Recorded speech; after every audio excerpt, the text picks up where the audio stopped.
नमस्कार अनि स्वागत छ साथीहरु मेरो मधेसी सर युट्युब च्यानलमा। आज हामी क्लास 9 मा चाहिँ हुन्छ नि अब साथीहरु दोस्रो त्रैमासिक परीक्षा सेकेन्ड टर्मिनल एक्जाम त्यसको चाहिँ आज इंग्लिश विषयको मोडल क्वेशन पेपर लिएर आइसकेको छु कि सेकेन्ड टर्मिनल क्लास 9 मा इंग्लिश विषयमा चाहिँ कस्तो खालको चाहिँ प्रश्नहरु आउने गर्छ तपाईहरुको एक्जाममा सेकेन्ड टर्मिनलमा साथीहरु ती आज तपाईहरुले हेराउन गइरहेछु। त्यसकारणले मेरो भिडियो स्किप नगरिकन फुल वाच गर्नु होला र मेरो मधेसी सर युट्युब च्यानललाई सब्स्क्राइब गर्नु भएछ भने कृपया च्यानललाई सब्स्क्राइब गरिदिनु होला। साथीहरु भिडियोतिर लाग्यो कस्तो खालको तपाईहरुको एक्जाममा चाहिँ तपाईहरुको एक्जाममा क्वेशन आउन सक्छ साथीहरु हेर है।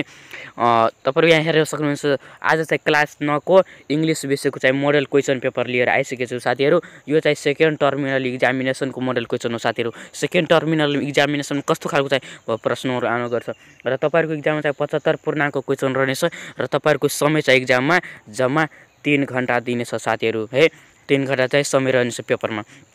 र पहिलो नम्बर प्यासेज रहेछ साथीहरु। यो प्यासेज तपाईहरु राम्रोसित पढ्नु होला अनि तपाईहरुको यहाँ पहिलो नम्बरमा यो पहिला तपाईहरु राम्रोसित प्यासेज पढ्नु होला अनि ए बी सी डी यो सब मिलाएर 5 वटा प्रश्न रहेछ। यो सबै प्यासेजबाट नै रहेछ। कुनमा ट्रु हुन्छ कुनमा फल्स हुन्छ त्यो तपाईहरु आफै मिलाउनु होला है। म तपाईहरुले हेर्न गइरहेछु कि कस्तो खालको चाहिँ प्रश्नहरु आउने गर्छ है। 2 नम्बरमा चाहिँ रहेछ पनि प्यासेज नै रहेछ। जम्मा 3 वटा प्यासेज हुनेछ साथीहरु।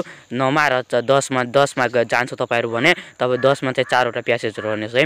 अहिले चाहिँ 3 वटा मात्र। 2 नम्बरमा चाहिँ रहेछ 10 मार्कको प्यासेज।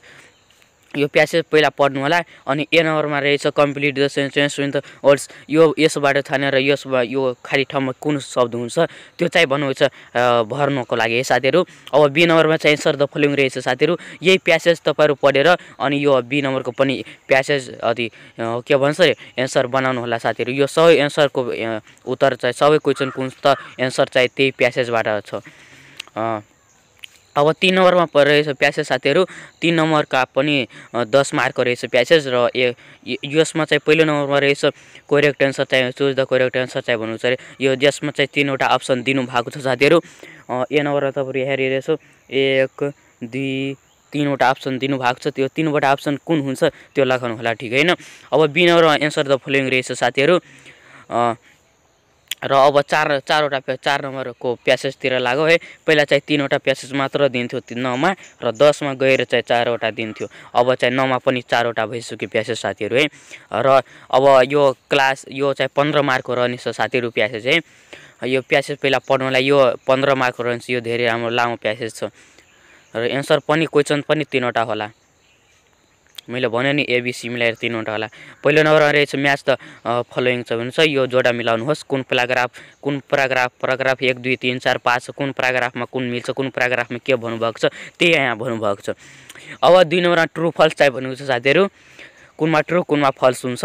अब सी नम्बरमा एन्सर द फलोइङ भन्नुको छ। यसबाट तपाईहरु पढेर यो प्यासेज पढेर अनि तपाईहरु यो सी नम्बरको क्वेशनको उत्तर राम्ररी तपाईहरु दिन सक्नुहुन्छ। अब 5 नम्बरमा चाहिँ भन्नुको छ साथीहरु हेड टिचर सम्बन्धी चाहिँ एउटा चाहिँ भन्नुभएको छ साथीहरु है न्यूज पेपर लेख्नको लागि जसमा चाहिँ हिन्ट पनि दिनु भएको छ साथीहरु। यहाँ तल यहाँ हिन्ट तपाईहरु हेरिरहेछु यो हिन्ट हो साथीहरु। यसबाट चाहिँ केही फुराउदिनु केही पनि सोचाउदिनु भने केही पनि आउँदिनु भने यो यसबाट हिन्ट लिएर त लेख्न सक्नुहुन्छ।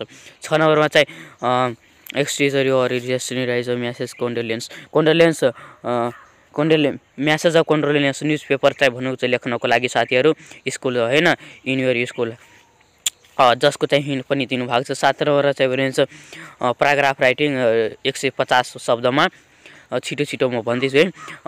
यो आज चाहिँ तपाईहरुलाई प्रश्न मात्र हेराउनुस् कि कस्तो खालको चाहिँ प्रश्नहरु आउने गर्छ तपाईहरुको सेकेन्ड टर्मिनल एक्जामिनेसनमा है क्लास 9 मा इंग्लिश विषयमा। अब चाहिँ 8 नम्बरमा रहेछ you live away your home. यसमा 8 नम्बर पनि रहेछ साथीहरु एक्टिभिटीज इम्पोर्टेन्स त्यो एक्टिभिटीज क्रियाकलापहरु सम्बन्धी चाहिँ भन्नु छ लेख्नको लागि क्लासरुम सम्बन्धी है। अब 9 नम्बरमा चाहिँ रहेछ reproduce the following sentence in indicates bracket. यो खाली ठाउँमा जुन शब्द भनेको छ जस्तै कि ए नम्बरमा there a dog over there. यसमा चाहिँ ब्ल्याङ्क्स अनि क्वेशन मार्क अनि ब्र्याकेटमा के रहेछ supply the correct tag question अर्थात् यसलाई ट्याग बनाउनु होला। यो ए नम्बरलाई ट्याग बनाउनु होला। अनि बी नम्बरमा इन्डाइरेक्ट स्पिच, बी नम्बरको इन्डाइरेक्ट स्पिच यो ब्राकेटमा जुन शब्द भनेको छ त्यही बनाउनु होला है। यो ग्रामर आइटम छ साथीहरु, ग्रामरबाट। अनि 10 नम्बर पनि ग्रामर नै हो साथीहरु। Rewrite the following text choosing the correct word phrase.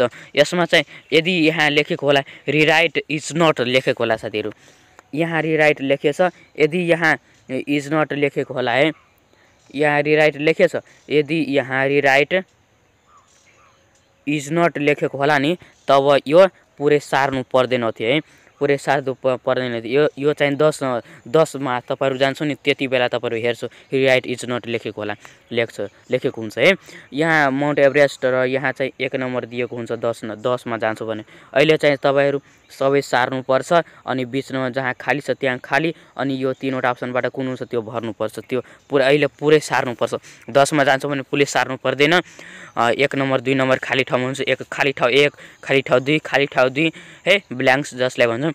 त्यसमा चाहिँ 1 नम्बर दिएको तीनवटा अप्सनबाट कुन हुन्छ त्यो लगाउनु। जस्तै कि तपाईहरु यसरी हुन्छ, 10 मा जान्छ नि यहाँ खाली ठाउँमा 1, अरु यहाँ छ भने यो 2 3 4 5 जम्मा 10 वटा खाली ठाउँ हुन्छ। जस्तै कि 1 नम्बर यो यस 1 नम्बर खाली ठाउँमा जस्तै हु हुन्छ नि त्यो 1 नम्बर दिएर हु, अनि तपाईहरु 2 नम्बरमा हैन 2 नम्बरमा कुन हुन्छ, 2 नम्बरमा जस्तै कि अन ओभर एभव कुछ जेसुकै होस् ओभर एभव हुन्छ भने एभव यसरी चाहिँ भर्नु पर्छ। 10 मा जान्छ तब अहिले चाहिँ पुरै लेख्नु पर्छ प्यासेज जस्तै, अनि जहाँ खाली छ भने त्यहाँ भर दिने। यतिकै प्रश्नहरु आउने गर्छ साथीहरु। जम्मा चाहिँ 8 वटा प्रश्नहरु है, जम्मा 10 वटा प्रश्नहरु आउँछ साथीहरु।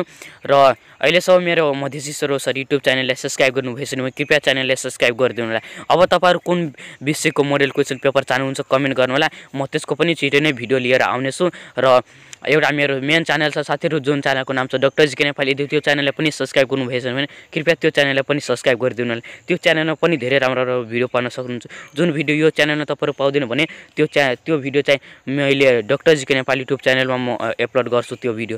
त्यसकारणले दुवै च्यानललाई मधेसी सर र एउटा डाक्टर जीके नेपाल दुवै च्यानललाई सब्स्क्राइब गरेर राख्नु होला। ल त साथीहरु आजको लागि यतिकै, फेरि भेटिनेछ अर्को नयाँ भिडियोको साथमा। धन्यवाद। जय नेपाल।